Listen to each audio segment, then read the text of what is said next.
황영은 관장님께서 하나님의 임재하심이라는 제목으로 말씀 전해주시겠습니다.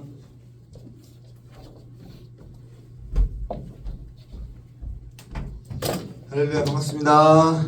자, 우리 옆 사람 인사합시다. 안녕, 잘 지냈니?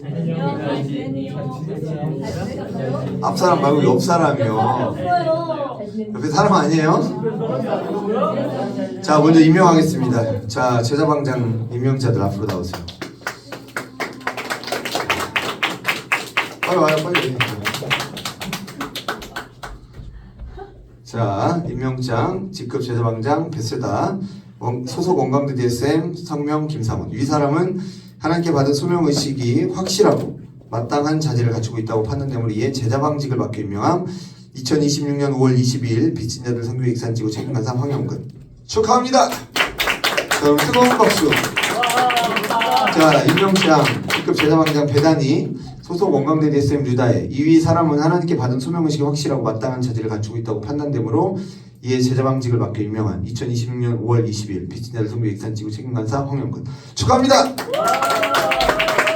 자, 뒤에 보시고 인사하시고 인사. 예. 자, 우리 제자방장님들은 다음 주에 들어가세요. 네. 제자방장님들 다음 주에 맛있는 걸 먹도록 하겠습니다. 맛있겠다. 진짜 맛있는 거. 와, 뭐 먹고 싶어요? 맛있겠다. 고기요. 고기. 아니 뭐 내가 생각한 건 그 뭐죠? 샤브샤브. 아니 그 말고 그 있잖아. 쌀국수요? 아니 닭똥집. 아니 그 있잖아. 뭐요? 대통이요? 그 초밥 뷔페 뭐예요? 푸쿠 어때요? 와, 와. 제자방장 그 정도 먹어야지. 와. 오케이. 다이어트를 기다리시겠죠? 아무튼 빡! 제가 가겠습니다. 자, 그리고 아무튼 이제 제자방을 더 한층 강화하고 조금 더 끌어올리기 위한 그런 전환점이 되길 바라고요. 제자방에 필요가 있으면 즉각 얘기하고, 그래서 여러분이 제자방에서 좀 밥도 해먹길 바래요. 그래서 그렇게 필요하면 지원을 하도록 하겠습니다. 자, 그리고 제가 카톡방에 광고했는데요. 자, 우리 여름 우리 MT는 멤버십 트레이닝이지만 동시에 미션 트레이닝입니다. 이번 MT이자 비전 트립인데 중국으로 가기로 우리 전인간사 회의를 통해 결정했습니다. 그래서 중국 선교부하고도 소통을 했고 날짜는 7월 13일부터 23일 정도로 여러분 생각하시면 됩니다. 그래서 월요일날 출발해서 목요일날 오는 걸로. 금액은요, 지금 이제 저희가 알아보니까 배를 타고 갈까 싶어요. 왜냐면 어차피 우리 목적지가 천진이기 때문에 인천에서 배 타고 가면 진짜 재밌어요. 배가 엄청 커. 그래서 그거는 멀미 전혀. 저 멀미 심하거든요. 멀미 전혀 안 해. 그리고 거기 막 침대도 있고요. 재밌습니다. 저 학생 때는 가판에서 막 축구도 했어요. 그 캔으로. 혹시 떨어져도 아무 상관없죠. 근데 지금은 이제 가능할지 모르겠는데, 그래서 뭐 배 아니면 비행기인데요. 우리 목적지가 천진이니까 만약에 비행기로 북경을 가도요, 북경에 다시 천진으로 가야 돼요. 기차 타고. 그래서 가격은 비슷해요. 30만 원 정도예요. 그죠, 하나님? 배가 30만 원, 비행기가 좀 더 비싼가요? 36만 원. 6만 원 아껴서 배 타겠어요? 6만 원 더 내고 비행기 타겠어요? 가겠습니다. 근데 시간은 배가 더 들지만 비행기 탈까요? 침대면은 조금 생각해보세요. 근데 배가 침대 당연히 있지. 왜냐면 배 타고 한 24시간 가야 되거든요. 그러면은 조금. 그러니까 배에 추억 살 배에서 막. 그건 좀 이따 나중에 다시 얘기해 봅시다. 근데 아무튼 그래서 금액은 사실은 이제 제가 다다음 주에 중국 가서 선교사님하고 상의를 해봐야 되는데, 사실은 이제 우리가 중국에 가서 할 수 있는 게 별로 없어요. 전도했다가 걸리면 큰일 나고요. 자칫 이제 선교부에 큰 악영향을 끼칠 수 있기 때문에 사실은 말 그대로 비전 트립 혹은 진짜 MT예요. 하지만 여러분이 갔다 오는 것만으로, 중국 공산 국가에 갔다 오는 것만으로 아마 여러분에게 큰 도전이 될 거라고 생각이 듭니다. 그래서 저도 굉장히 오랜만에 가요. 2018년 이후니까요. 8년 만에 가네. 못 갔어요. 어려웠어요. 코로나 때문이기도 하고 중국이 이제 봉쇄를 해가지고. 근데 이제 드디어 갈 수 있게 되었고요. 지금 또 한중 관계가 좋으니까. 그래서 아무튼 우리 겨울에 비전트를 못 간다고 찡찡댔던 사람도 준비하시고 금액은 하여튼 최소한도로 줄여서 갈 거니까 일단 여권 5월 안에 반드시 만드세요. 알겠죠? 여권 지금 내신 분들 다 관리하고 있고요. 비전트리핏 낸 분들 지금 잘 보관하고 있습니다. 그래서 아무튼 돈도 차곡차곡 내시고 그래서 갑시다. 다 같이. 제가 선교부에는 18명 정도 가겠다고 얘기해놨어요. 그러니까 우리 지향들이 지금 몇 명이죠? 10명에 근데 한 명 군대 가네? 범수 아까 범수 기도한 거 아니야? 네, 화장실 갔다. 자 아무튼 소희. 그리고 우리 신입생들 한 8분 정도 모시겠습니다. 예. 그래서 같이 가면 좋겠어요. 자 우리 말씀 나누겠습니다. 그리고 양육 조정했습니다. 주보 확인하시고 더 좋은 목양으로 조정했습니다. 그래서 우리 태연 지체장 그리고 지민 형제 새로운 목자님과 함께 좋은 시간 되길 바라겠습니다.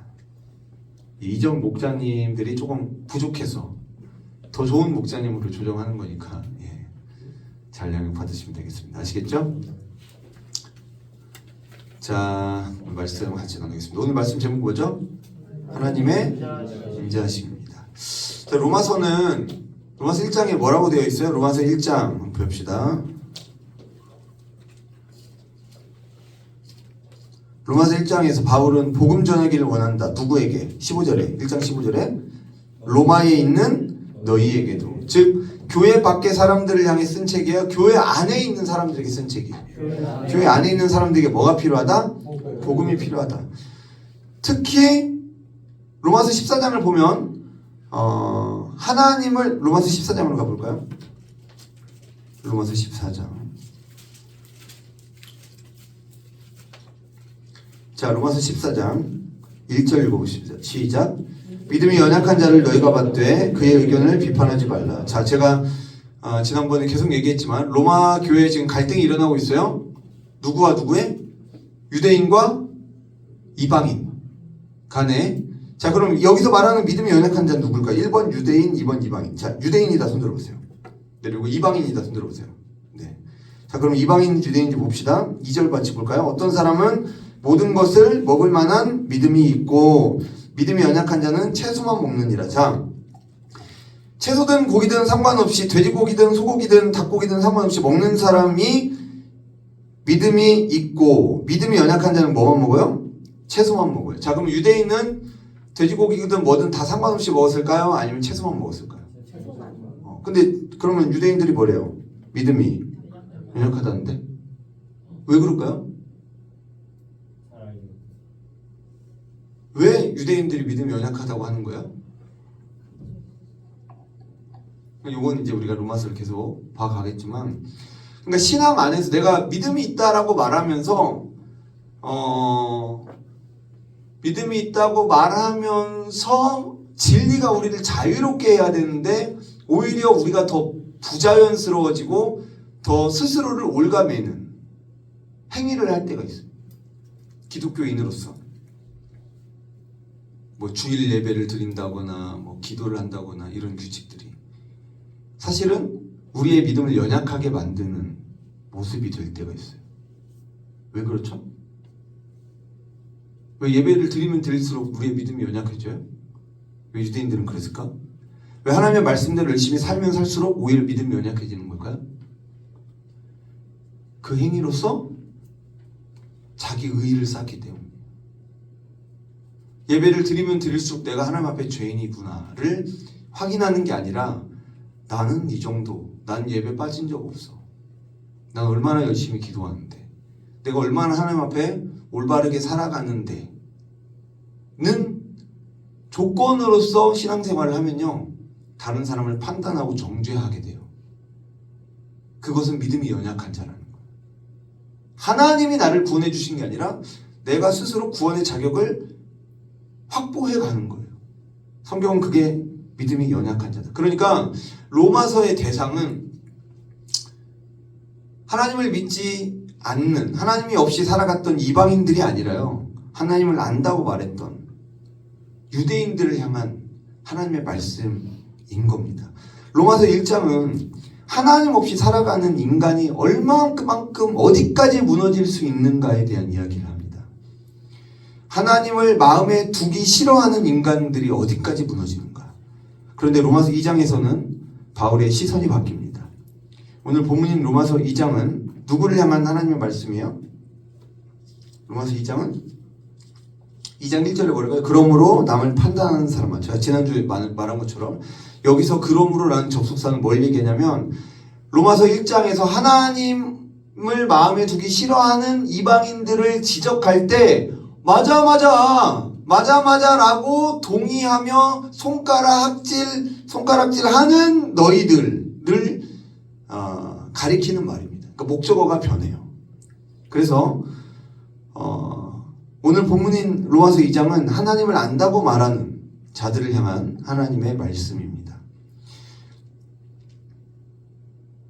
그게 누굴까요? 바로 우리죠. 우리죠. 우리는 하나님을 모르는 죄인이 아닙니다. 우리는 하나님을 안다고 안다고 하면서도 회개하지 않는 죄인이죠. 자, 오늘 본문 말씀 4절 같이 읽겠습니다. 시작. 혹 내가 하나님의 인자하심이 너를 인도하여 회개하게 하심을 알지 못하여 그의 인자하심과 용납하심과 길이 참으심이 풍성함을 멸시하느냐. 자, 혹 내가 하나님의 인자하심이 어떻게 한다고요? 너를 인도하여 회개하게 하심을 알지 못하여. 자, 우리를 인도하여 회개하게 하시는 게 뭐예요? 무엇이 우리를 인도하여 회개하게 하신다 그래요? 여기 지금 적혀 있잖아요. 성경을 보세요. 저 안 봐도 되니까 성경 말씀 보세요. 자, 나를 인도하여 회개하게 하시는 게 뭐예요? 하나님의 인자하심. 자, 하나님의 인자하심이 뭐예요? 우리를 인도하여 회개하게 하시는 거죠. 자, 다시 그러면 우리를 인도하여 회개하게 하시는 게 뭐예요? 하나님의 인자하심이죠. 자, 그러니까 이게 꽤나 충격적인 말이에요. 우리는 언제 회개한다고 생각할까요? 회개가 뭐예요? 잘못을 뉘우치는 겁니다. 쉽게 말하면. 원어적으로 얘기하면 가던 잘못된 길을 가다가 돌아서는 것을 의미해요. 그러면 우리는 무엇에 의해서 잘못을 돌이킵니까? 보통. 여러분, 언제 잘못을 돌이켜요? 언제 잘못을 깨닫고 돌이킵니까? 혼날 때. 양심에 찔릴 때. 그러니까 보통은 하나님이 무서울 때, 무서워서 회개한다. 벌 받을까봐 심판이 두려워서 회개한다 라고 생각하는데, 지금 성경이 뭐라 그래요? 우리를 인도하여 회개하게 하시는 게 뭐다고요? 하나님의 인자하심이라고 말한다. 물론 우리가 하나님을 두려워하는 마음 중요합니다. 그러나 회개의 더 깊은 근거는 뭐냐면 하나님의 인자하심이에요. 우리를 회개하게 하시는 것은 하나님의 인자하심이에요. 인자하심이 뭐냐? 인자, 어질인, 사랑할 자입니다. 어질다는 뭔 뜻이에요? 너그럽다는 뜻이에요. 뭐라고요? 공무가 뭐라고? 어질다? 그 너그럽다 그랬죠? 너그럽다. 근데 이 인자하심이라는 단어가 원어로 보면 카레스톤이라는 단어인데, 이게 이제 원형이 뭐냐면 카리스마라는 단어. 카리스마 뭔지 아세요? 카리스마? 다 조용히 해! 이게 카리스마가 아니고, 원어에서 헬라어에서 카리스는 뭐냐면 뭔지 아세요? 카리스? 은혜입니다. 은혜. 은혜가 카리스예요. 그러니까 하나님의 인자하심은 뭐다? 은혜다. 제가 찾아보니까 원어 사전에서는 이 인자하심이란 단어를 어떻게 해설하냐면 상대방의 부족함에도 불구하고 끊어내지 않는 선하심. 그러니까 우리를 회개하게 하시는 하나님의 인자하심이 뭐래요? 나의 부족함에도 불구하고 끊어내지 않는 여전한 하나님의 선하심이 우리를 회개하게 하신다는 거예요. 이게 히브리어로는 헤세드라는 단어가 이렇게 번역됩니다. 들어봤어요? 헤세드. 보통 사랑이라고 생각하는데 구약에서는 인자하심으로 더 많이 번역돼요. 그러니까 우리를 회개하게 하시는, 우리를 인도하여 회개하게 하시는 하나님의 인자하심은 뭐냐? 내가 넘어질 걸 아심에도 불구하고 하나님이 참아주시는 거. 내가 분명히 또 같은 죄를 반복할 걸 아시는데도 불구하고 하나님이 기다리시는 거. 내가 하나님보다 다른 걸 더 사랑하는 걸 알면서도 하나님이 아시는데도 불구하고 나를 포기하지 않으시는 거죠. 남녀관계로 얘기하면 내가 바람을 피우는데도 나랑 이혼하지 않고 나와 살아주고 여전히 나를 사랑해주고 내가 돌아오길 기다려주는 거. 그게 인자함. 그게 호세아서에서 하나님이 보여주시는 인자하심입니다. 호세아가 그랬죠. 호세아의 아내가 처음부터도 음란한 여인이었어요. 그런데 그 여인이 호세아와 그럼에도 불구하고 하나님께서 명령하셔서 호세아를 통해 그 여인과 결혼하게 하셨는데 그 창녀였죠. 창녀와 결혼했는데 이 여인이 고멜이란 여인이 바람을 펴서 자식을 낳아옵니다. 몇 명까지 낳아요? 바람 펴서 4명까지 자식을 낳아요. 근데 왜 하나님께서 호세아에게 그런 고통을 주셨냐? 하나님의 심정이 그거라는 거. 이스라엘의 배신, 이스라엘의 배반, 마음에 다른 남자를 품고 다른 여인을 품는 이 배우자의 배반이 곧 하나님 앞에 이스라엘의 모습이었다는 거죠. 그러나 그럼에도 불구하고 참아주고 기다려주는 하나님의 인자하심, 그게 바로 헤세드 그리고 카리스입니다. 여러분, 회개는 단순히 지옥이 무서워서 방향을 바꾸는 것이 아닙니다. 우리가 언제 회개하냐면, 우리가 언제 돌이키냐면 하나님의 사랑이 그토록 오래 여전히 나를 기다리고 계셨다는 그 사실 앞에 우리가 무너지고 회개하는 거죠. 그러지 않아요? 우리 태연창이 거듭 자꾸 잠수를 종종 타는데 너 이놈 새끼 혼난다 라는 말 앞에 태연창이 무너지는 게 아니고 회개한 게 아니라 그럼에도 불구하고 용납하고 용서하고 사랑하고 세워주는 그 공동체의 기다림과 따뜻함에 회개하는 거죠. 지금 회개했죠? 예. 그런 거예요. 하나님의 인자하심은 하나님이 단순히 착하다, 하나님 참 착하네, 그런 게 아니에요. 하나님이 내 죄를 모르셔서 가만히 계신 게 아닙니다. 하나님이 내 마음의 완악함을 모르시기 때문에 기다려주시는 게 아니에요. 하나님은 다 아십니다. 우리가 어떤 마음으로 다른 사람을 미워하고 또 용서하지 않고 혹은 하나님 앞에 죄된 삶을 살았는지 하나님은 다 아십니다. 그럼에도 불구하고 하나님은 우리를 용납하고 참으시고 기다리셨죠. 왜요? 무엇을 기다리신 거예요? 우리의 회개를 기다리시는 거예요. 하나님의 인자하심의 목적은 우리의 회개입니다.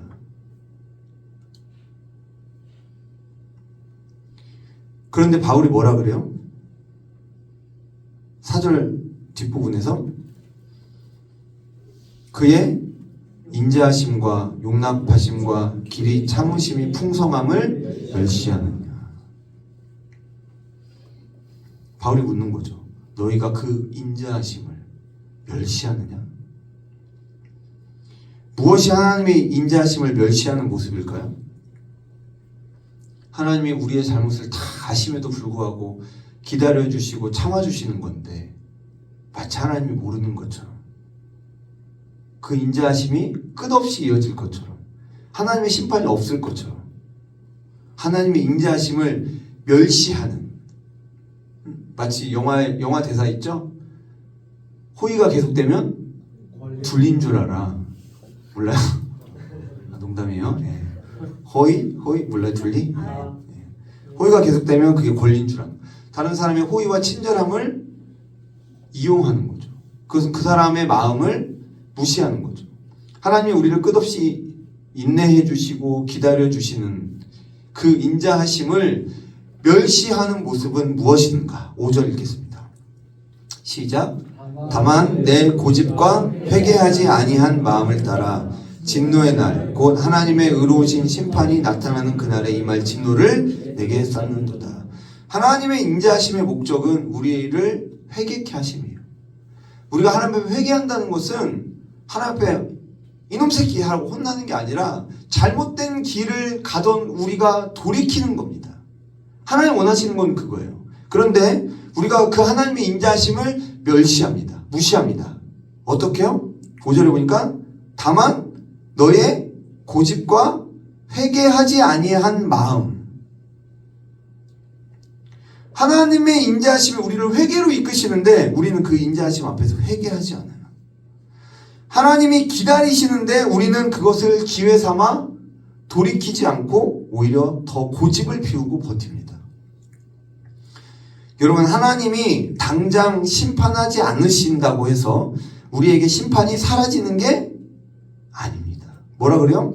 다만 너의 고집과 회개하지 아니한 마음을 따라 진노의 날 곧 하나님의 의로우신 심판이 나타나는 그날에 임할 진노를 내게 쌓는도다. 하나님의 인자하심이 여전히 우리를 용납하고 기다려주고 사랑해 주시는데도 불구하고 여전히 고집을 꺾지 않고 회개하지 않는다고 해서 하나님이 곧바로 징계하진 않으세요. 그러나 성경은 말합니다. 그래라. 그래. 그렇게 해. 다만 내 고집과 회개하지 아니한 마음을 따라 진노의 날 곧 하나님의 의로우신 심판이 나타나는 그날에 너에게 임할 진노를 네가 쌓고 있다는 걸 알아둬라. 6절 같이 읽겠습니다. 시작. 하나님께서 각 사람에게 그 행한 대로 보응하시되. 자, 여기서 바울은 하나님의 심판의 원칙을 말합니다. 그게 뭐죠? 각 사람이 그 행한 대로 하나님은 보응하세요. 하나님의 심판은 각 사람의 행함대로 임합니다. 하나님 앞에서 결국 우리 각 사람이 서는 거예요. 나의 부모님도 나의 자녀도 나를 사랑해 주시는 분도 내가 사랑하는 사람도 나를 대신해서 하나님 앞에 설 수 없어요. 저의 배우자도, 우리 애라고 말하기 저밖에 없네요. 저의 배우자도, 여러분의 지체장님도, 간사님도, 목사님도 여러분을 대신해 하나님 앞에 설 수 있다 없다? 없어요. 우리가 하나님 앞에 어떻게 섰는다고요? 각자 서는 거예요.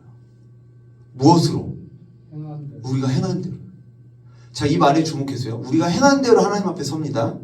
자, 그런데 우리는 주로 어떻게 주목하냐면, 그러니까 우리의 행함대로 하나님 앞에 선다면 우리는 무엇에 주목해야 돼요? 우리의 행함을 조건으로 하나님의 심판 앞에 선다면 우리가 주목해야 될 건 뭐예요? 우리의 행함이잖아요. 우리의 행함을 기준으로 하나님 앞에 서니까. 그런데 우리는 종종 우리의 행함, 즉 우리의 마음보다 우리 마음의 원인에 주목합니다. 저 사람이 나한테 이렇게 했어요. 그래서 내가 저 사람을 미워하는 거예요. 이런 상황이 나를 힘들게 했어요. 어쩌고 저쩌고의 원인. 내 마음의 원인에 주목한다고요. 상황에 주목한다고요. 다른 사람의 의도와 행동에 우리는 주목한다고요.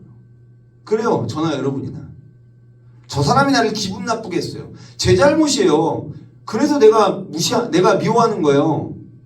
저 사람이 먼저 나를 무시했어요. 그래서 내가 무시하는 거예요. 당연히 억울하고 상처받고 고통스러워요. 우리끼리는 맞아. 그러나 하나님 앞에서 평가받는 건 나를 억울하게 만든 그 다른 사람의 마음이나 행동이다 아니다. 아니다. 뭐다고요? 나의 마음, 나의 행함이라고요. 누군가가 내게 죄를 지어서 내 마음에 미움이 생겨났다고 해서 내 마음에 있는 그 미움의 원인이 다른 사람의 잘못이라고 해서 내가 의로워질 수 있다 없다? 없다라는 거예요.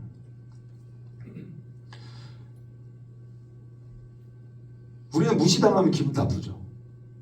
욕하죠. 쥐가 뭔데 나를 무시해? 라고 생각하죠. 우리가 돌아봐야 될 건 뭐예요? 그 사람이 나를 무시했다가 아니라 왜 난 기분이 나쁘지? 지가 뭔데? 라는 그 판단. 나보다 못생긴 게 왜 나한테 무시하는 거야? 나보다 어린 놈이 응? 왜 나를 무시하는 거야? 라는 그 판단. 그 사람을 판단하는 그 판단. 혹은 내가 무시당할 자격이 없다라고 생각하는 교만함이 우리가 하나님 앞에 주목해야 될 거라는 거죠. 여러분, 하나님은 살아계십니다. 믿으십니까? 하나님은 보이지 않는데 살아계신 걸 믿어요? 믿어요? 그리고 그런데 우리가 죄인이기 때문에 때론 살아계신 하나님이 작정하신 대로 일하시거든요. 작정하신다는 건 하나님이 계획하신 대로 삶 위 하나님의 의논을 따라 하나님은 일하세요. 즉흥적으로 하시는 게 아니라. 그런데 우리가 그 하나님의 일하심을 다 알아요? 몰라요? 모르죠. 우리는 피조물이고 죄인이기 때문에. 그래서 우리에게 필요한 게 뭐예요? 믿음이에요. 히브리서 11장 6절 말씀 한번 찾아볼까요? 히브리서 11장 6절. 제가 가진 성경으로 신약 365쪽입니다. 히브리서 11장 6절 같이 읽겠습니다. 11장 6절 시작. 믿음이 없이는 하나님을 기쁘시게 하지 못하나니 하나님께 나아가는 자는 반드시 그가 계신 것과 또한 그가 자기를 찾는 자들에게 상 주는 이심을 믿어야 할지라. 자, 하나님을 기쁘시게 하기 위해서는 무엇이 필요하다? 믿음이 필요하다. 어떤 믿음? 하나님께 나아가는 자에게는 어떤 믿음이 필요해요? 그가 계신 것. 첫째는 하나님이 계신 걸 믿어야죠. 눈에 보이지 않지만 하나님이 계신 걸 믿어야 돼요. 두 번째는 뭘 믿어야 돼요? 그가 자기를 찾는 자들에게 상 주시는 이심을 믿어야 되는 거예요. 하나님은 모든 인간의 행위와 의도를 다 아십니다. 그 행위에 따라 상을 주세요. 벌을 주시고. 이걸 뭐 해야 된다? 우리는 믿어야 된다고요. 그 얘기는 뭐냐면 즉각적인 보상이 이루어지진 않는다는 거예요. 그래서 우리에게 믿음이 필요하다는 거죠. 내가 잘했는데 왜 칭찬 안 해주시지? 반드시 하나님이 칭찬해 주실 거예요. 그걸 믿어야 된다고. 쟤는 나쁜 일 했는데 왜 벌 안 주시지? 하나님이 반드시 벌을 주신다고. 그걸 믿어야 된다고. 결국 하나님의 심판의 기준은 뭐다고요? 각 사람의 행함입니다. 고로 여러분, 신앙이 좋다는 건 뭘까? 와, 저 사람은 신앙이 좋다는 건 정말 날카롭게 다른 사람을 비판하고 분석하는 게 아닙니다. 너의 그 의도와 행동은 말이야, 말씀으로 봤을 때 이런 의도가, 이건 죄야. 이런 날카로움이 신앙이 아니고 뭐예요? 하나님 앞에 나를 돌아보는 게 신앙이에요. 왜냐하면 하나님 앞에 우리가 심판받는 조건은 나의 행함이거든요. 신앙이 좋을수록요, 하나님 앞에서 나를 돌아봅니다. 상황보다, 다른 사람의 어떠함보다 내가 하나님 앞에, 이 상황 속에 왜 이렇게 억울한 일이 발생됐을까? 내가 하나님 앞에 이런 하나님이 내게 원하시는 게 이거구나. 왜 내 인생에 이런 고난과 역경 혹은 이런 결핍, 이런 억울함, 이런 손해, 이런 힘듦이 발생되고 있을까? 신앙이 좋을수록 뭐에 주목한다고요? 나의 마음에 주목한다고요. 신앙이 안 좋을수록 뭐에 주목해요? 나의 마음이 아닌 상황에 주목한다고요.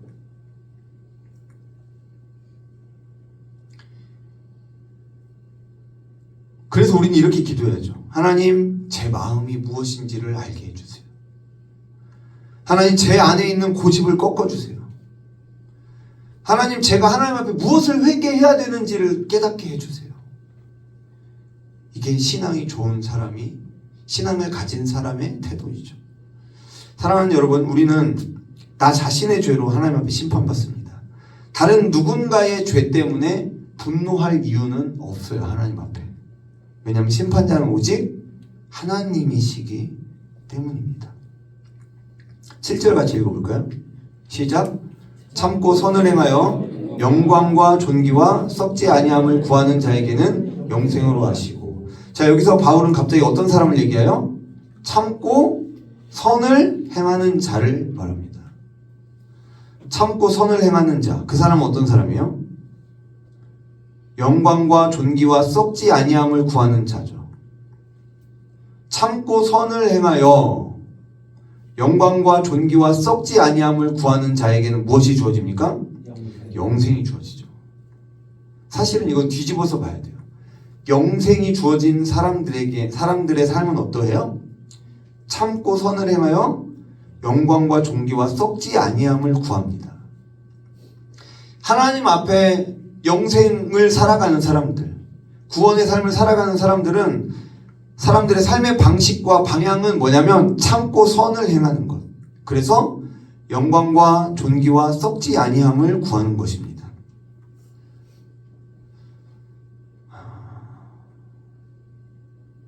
여러분,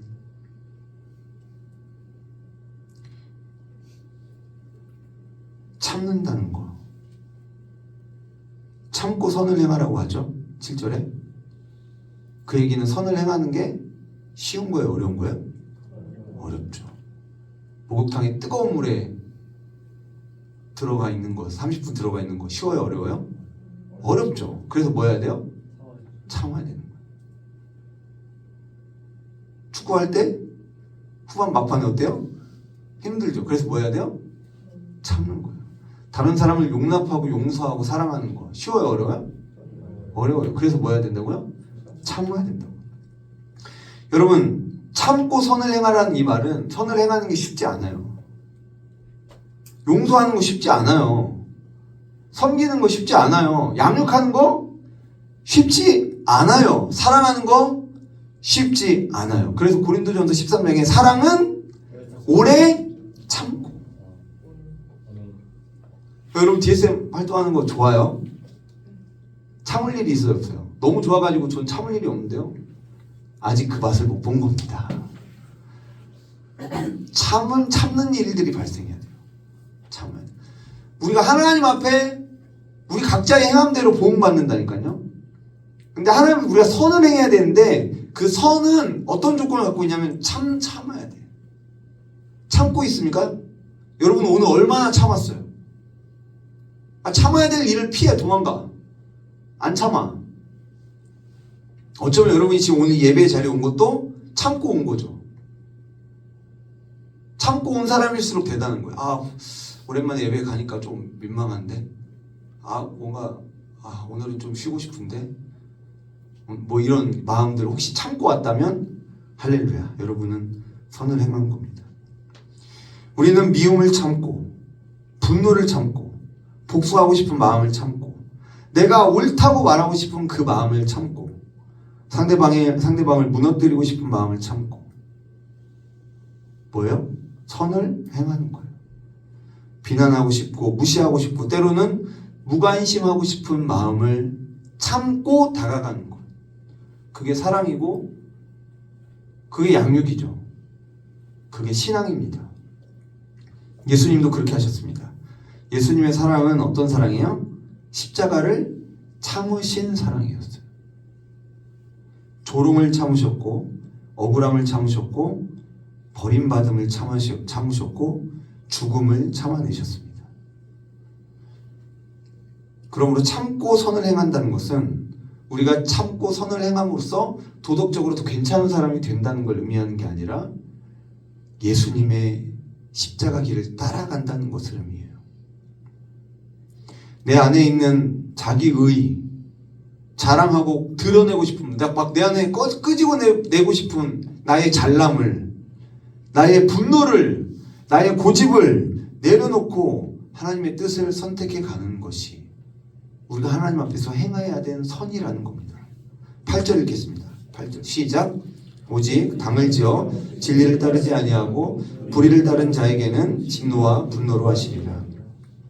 자, 반대로 바울은 회개하지 않는 사람들, 하나님의 인자하심 앞에 회개하지 않는 사람들의 모습을 말합니다. 어때요? 어떻게 한대요?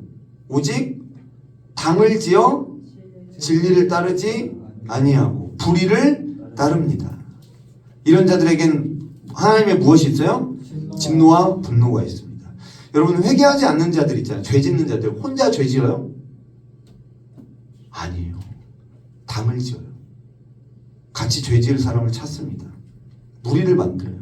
왜? 지지 세력을 만드는 거예요. 자기 편을 만듭니다.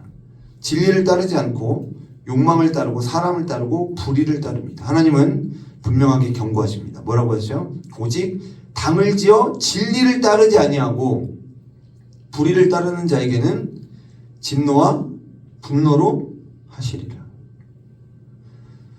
죄는 끊임없이 자기를 정당화해요. 합리화하죠.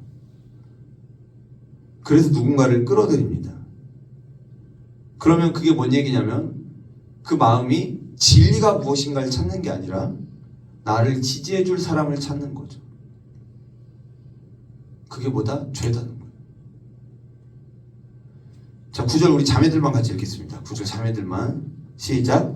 악을 각 사람의 영에는 환난과 분노가 있으리니 먼저는 유대인에게요 그리고 헬라인에게요. 악을 행하는 각 사람의 영에 뭐가 있어요? 환난과 공고.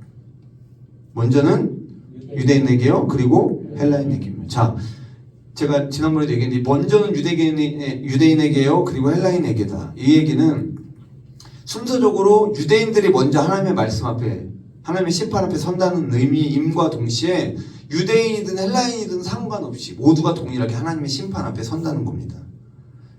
그러니까 기준이 유대인이냐 헬라인이냐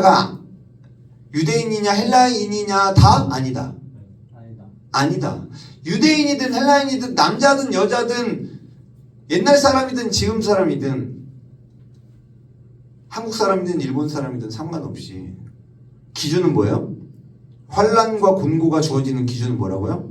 악을 행하느냐 선을 행하느냐. 그래서 유대인이든 헬라인이든 상관없이 악을 행하는 각 사람의 영에 뭐가 주어져요? 환난과 곤고가 주어집니다. 말씀을 전하는 저나 말씀을 듣는 여러분이나 그런 기준은 전혀 중요하지 않아요. 오늘 이 말씀도 저는 전하는 역할을 하고 있을 뿐 동일하게 하나님의 말씀 앞에서 우리가 서는 거죠. 신앙생활을 얼마나 했냐 안 했냐 중요하지 않아요. 하나님 앞에서는. 10절 같이 읽어볼까요? 시작. 선을 행하는 각 사람에게는 영광과 존귀와 평강이 있으리니 먼저는 유대인에게요 그리고 헬라인에게라. 자, 악을 행하는 각 사람의 영에는 9절에 보니까 뭐가 있어요? 환난과 곤고. 10절에 선을 행하는 각 사람에게는 영광과 존귀. 계속 지금 뭐라 그래요? 각 사람. 여러분, 우리 각자가 하나님 앞에 서는 거라고요. 그런데 우리 각자가 우리 개인이 하나님 앞에 악을 행하면 환난과 곤고가 주어지는데 선을 행하는 자에게는 영광과 존귀와 평강이 주어집니다. 유대인이든 헬라인이든 상관없어요. 지체장이든 조사든 신입생이든 간사든 상관없어요. 내가 교회를 얼마나 다녔는지 상관없어요. 그저 지금 이 순간 우리 모두 각자가 하나님 앞에 예배자로 설 뿐입니다. 우리의 과거는 의미 없어요. 지금 이 순간 우리가 무슨 미래에 대한 어떤 비전을 가지고 있냐 이거 중요하지 않아요. 난 나중에 사역자가 될 거야. 난 나중에 선교사가 될 거야. 그러면 더 거룩해집니까? 우리 현재가?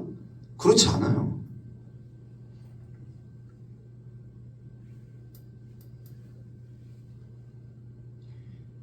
지금 이 순간 우리가 하나님 앞에 어떤 마음으로 서 있는가?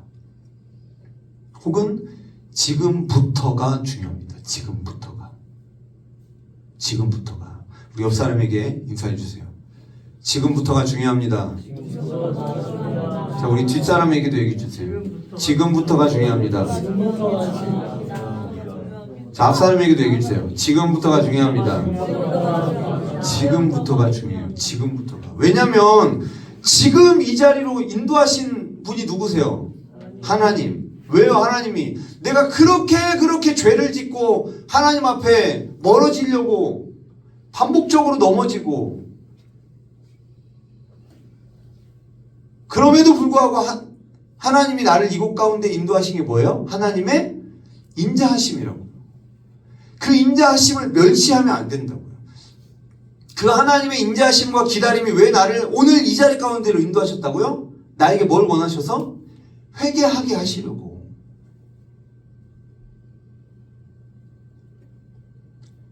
그래서 지금부터가 중요합니다. 나를 오늘 이 자리로 인도하셔서 말씀을 듣게 하신 하나님을 믿어야 합니다. 여러분, 하나님은 DSM을 보실까요? 여러분 각자를 보실까요? 그래요? DSM 뭔데? 하나님은 DSM을 보시죠. 근데 여러분 각자가 DSM인 거예요. 아니, DSM이 뭐야 도대체? 제가 예전에도 얘기했지만 DSM이 뭐예요? 제가 여러분한테 욕을 했어. 엉덩이를 걷어찼어. 상처받았어. 집에서 엄마가 물어봤어. 엄마 아빠가 너 DSM 왜 나왔냐? DSM에 상처받았어요. 그럼 여러분 상처 준 사람이 누구예요? 나네? 내가 DSM이네? 나도 나갈래 그러면. 그럼 DSM 뭐야 대체? 그러니까 이거 DSM은 그냥 하나님께서 우리를 모이게 하신 하나님 앞에 나아가는 과정에서의 공동체인 거죠. 제가 예전에도 얘기했지만 우리가 DSM을 열심히 하기 위해서 신앙심이 필요한 게 아니에요. DSM을 열심히 하도록 여러분을 제자훈련 시키는 게 아닙니다. 제자훈련 받고 DSM에 더 열심히 하라는 게 아니에요. 제가 아까 오면서 승리한 사람한테 얘기했지만 제자훈련을 통해서 DSM을 통해서 여러분 각자가 하나님 앞에 서 가는 겁니다. 여러분이 DSM을 하든 말든 제가 하나님 앞에서 의미 없어요. 저도 DSM에 하나님께서 인도하신 이 공동체에 내가 얼마만큼 충성을 다하고 내가 얼마만큼 순종하고 하나님 뜻에 순종하며 나아가는지를 하나님 앞에 평가받는 거죠. 나는 한국 사람이기 때문에 대한민국 사람으로서 열심히 살아가는 거죠. 왜 하나님께서 날 대한민국 사람으로 태어나게 하셨습니까? 내가 일본 사람이었으면 일본 사람으로서, 하나님이 나를 다른 공동체로 부르셨으면 그 공동체에서, 다른 성교단 ESF 사람들 데리고 왜 DSM 열심히 안 해? 이렇게 말할 수 없잖아요. 심판받습니다 이렇게 말할 수 없잖아요. 왜 우리 아빠한테 효도하지 않으세요? 이렇게 말할 수 없잖아. 우리 아빠 니네 아빠가 아닌데. 나에게 맡겨주신 관계, 그걸 누가 맡겨주신 거예요?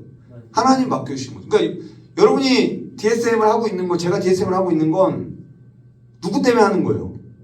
하나님 때문에 하는 거잖아요. 그 과정에서 어떤 사람이 영향을 미치는 것 같지만. 그래서 중요한 건 DSM이 어떠하냐, 뭐 DSM 지금 우리가 예배를 몇 명 드리고 숫자가 많고 뭐 이거가 중요한 게 아니고, 결국은 DSM으로 부르신 하나님 앞에 내가 어떤 마음을 가지고 공동체 가운데 맡겨진 역할을 감당하고 있는가, 결국 그게 중요한 거죠. 그게 나와요. 결국은 전 책임 간사로서 감당하는 거죠. 전임 간사로서 여러분 각자의 자리에서 감당하는 거죠. 11절 마지막으로 같이 읽겠습니다. 시작. 이는 하나님께서 외모로 사람을 취하지 아니하심이라. 자, 왜 하나님은 어떤 기준을 가지고 사람의 여기 지금 얘기하잖아요. 악을 행하는 각 사람의 영에는 환난과 공고가 있고요. 10절에 선을 행하는 각 사람에게는 뭐가 있어요? 영광과 존귀와 평강이 있는데, 자, 이 기준이 무엇을 대상으로 해요? 겉모습이에요? 아니면 마음이에요? 마음이죠. 하나님께서는 외모로 사람을 취하지 아니하십니다. 그럼 하나님 뭐를 보신다는 거예요? 마음의 중심을 보신다고 하죠, 구약에. 그러니까 유대인이든 헬라인이든 상관없어요. 교회를 얼마나 다녔건 상관없어요. 직분이 뭐냐 상관없어요. 하나님은 사람을 외모로 취하지 않으시기 때문이에요. 이 외모라는 건 단순히 이게 아니에요. 겉으로 드러나는 사람들이 중요시하는 조건들. 그러니까 사람들은 우리의 직분을 보죠. 혹시 간사님이세요? 조사님이세요? 저 지체장. 지체장이냐 조사냐 간사냐가 중요하지 않아요? 우리끼리는? 아니에요? 안 중요해요? 근데 하나님은 뭐를 보신다고요? 그걸 보시는 게 아니라 네가 간사야? 그럼 너는 간사로서 어떻게 하고 있니? 네가 지체장이야? 지체장으로서 어떻게 양육하고 있니? 네가 지부장이야? 우리는 지부장님, 책임간사님, 이게 중요하다니까? 근데 하나님은 너 지부장이야? 그럼 지부장으로서 내가 널 지부장으로 세웠는데, 조사로 세웠는데, 간사로 세웠는데, 제자 방장으로 세웠는데, CL로 세웠는데, 지체장을 세웠는데, 책임간사로 세웠는데, 어떤 마음으로 하나님 앞에 임하고 있는가? 그게 중요하다는 얘기입니다. 하나님은 내가 사람들에게 어떤 평가를 받고 있는가, 내가 어떤 직분을 갖고 있는가가 아니라 그걸 중요하게 보시는 게 아니라 내가 매일매일의 삶 가운데 하나님 앞에 어떤 마음으로 서고 있는가, 그걸 보십니다. 믿으십니까? 네. 그래서 이 말씀이 두렵죠. 하나님은 결코 우리의 겉모습에 속지 않으세요. 사람은 속죠. 원래 행하는 일들을 모르죠. 하지만 동시에 이 말씀이 우리에게 은혜가 되는 것은 하나님은 우리의 초라한 외모 때문에 우리를 버리지 않으십니다. 나의 부족함과 연약함 때문에 나를 버리지 않으세요. 그래서 하나님이 오늘 이 자리로 우리를 인도하신 겁니다. 내가 하나님 앞에 내세울 게 없고 나의 과거가 부끄럽고 내 마음이 지금 무너져 있고 바로 어제까지도 내가 하나님 앞에 죄를 지었다 하더라도 하나님의 인자하심 앞에서 회개하는 자는 하나님이 받으십니다. 믿으십니까? 네. 말씀을 맺겠습니다. 오늘 말씀의 제목이 뭐였죠? 하나님의 인자. 그럼 우리는 하나님의 인자하심 앞에 어떻게 반응하고 있습니까? 하나님의 인자하심은 결코 죄를 대충 넘어가시는 느슨한 사랑이 아닙니다. 하나님의 인자하심은 우리가 죄인인 줄 모르고 우리를 기다리시는 무지한 사랑이 아닙니다. 하나님의 인자하심은 우리의 죄를 다 아시면서도 우리를 회개로 인도하시기 위해 오래 길이 참으시는 사랑입니다. 우리는 그 인자하심을 너무 쉽게 멸시합니다. 하나님이 기다리시면 그 기다리심을 은혜로 받지 않고 괜찮구나라는 허락으로 받습니다. 하나님이 참으시면 그 참으심 앞에 돌아오는 게 아니라 오히려 고집을 피웁니다. 하나님이 용납하시면 그 용납하심에 감사하기보단 마치 큰 빚을 탕감받고 1억의 빚을 탕감받고 500원 빚진 사람 멱살 잡고 감옥에 쳐넣는 사람처럼 하나님이 나를 용납하셨는데 그 용납하심에 감사하기보단 마치 내가 의로워진 것처럼 다른 사람을 판단하는 자리에 올라가는, 그게 우리의 모습이라는 거죠. 그러나 오늘 하나님께서 로마서를 통해 우리에게 말씀하십니다. 하나님의 인자하심을 멸시하지 말라. 우리를 오늘 지금 이 자리 여기까지 인도하신 하나님의 인자하심을 믿고 그 인자하심 앞에 회개합시다. 하나님의 인자하심은 오늘도 우리를 포기하지 않으시고 우리를 십자가 앞으로 예배의 자리로 회개의 자리로 우리를 이끄셨습니다. 기도하겠습니다. 살아계신 하나님, 우리의 죄를 묻지 않으시고 하나님의 인자하심으로 우리를 이 자리 가운데로 인도하심에 감사합니다. 그 목적이 우리가 하나님 앞에 회개하게 하심을 깨닫습니다. 성령 하나님, 이 시간 우리의 마음 가운데 충만하게 임재하셔서 우리 각 사람의 마음 가운데 깊은 찔림을 주시고 그 찔림으로 말미암아 하나님 앞에 회개할 수 있는 은혜를 허락하여 주시옵소서. 예수님의 이름으로 기도드립니다.